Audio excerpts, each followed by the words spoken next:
Hi, I'm Pastor Peter Johnson. Because of you, I am inspired. Being in Christian community, we never do God's work alone. Well, I suppose we sometimes do when we're out there.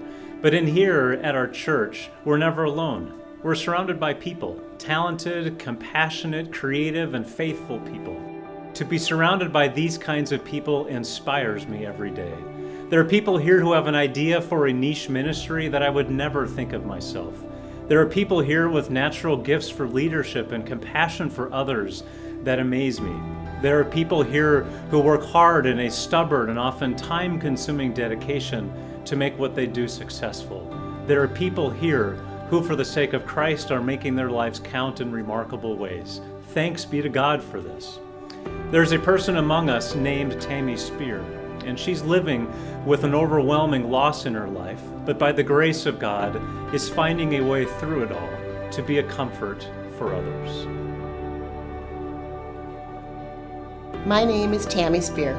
3.5 years ago, on Sunday, March 15th, my world was torn apart when 2 police officers and a chaplain showed up at our front door and gave us the horrifying news that our precious 19-year-old son, Brendan, died by suicide in his dorm room at the University of Montana.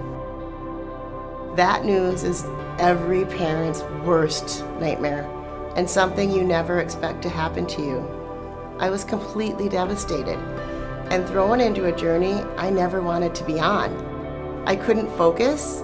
I was either crying or sitting in a zombie state, and everything seemed to be moving in slow motion.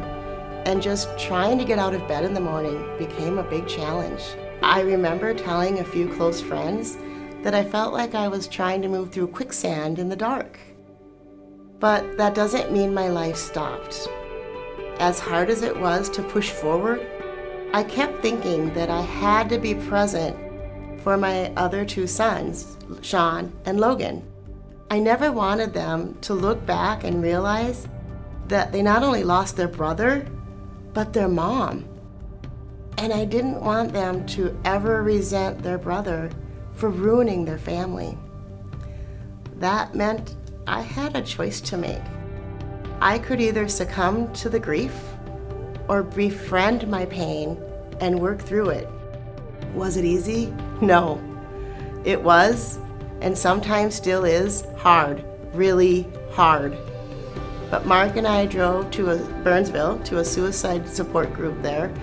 Being with others who understood and were on a similar journey created a safe place to share our pain, our loss, and all of our shoulda, woulda, couldas. While we will always grieve the death of our son, with support to properly mourn, the intensity of that grief softens, for it's in the darkest night there is light, and in the deepest grief there is hope.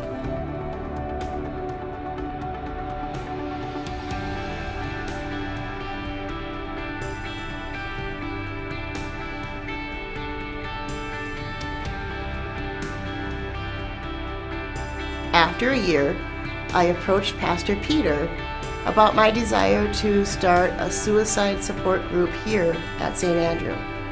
He was receptive and supportive and worked with me to make it happen. And I'm happy to say that in September 2017, our suicide support group began here, and we now meet 2 times a month. And thanks to the pastors at St. Andrew and their dedication to supporting the community they serve, there are many groups here, such as Grief Share, Southwest Grief Coalition, a NAMI Family Support Group, a Caregiver Support Group, a Prayer Group, and come summer, there will be a Divorce Care Group. In these ways, we bring God's hope and possibility to some of life's most challenging circumstances.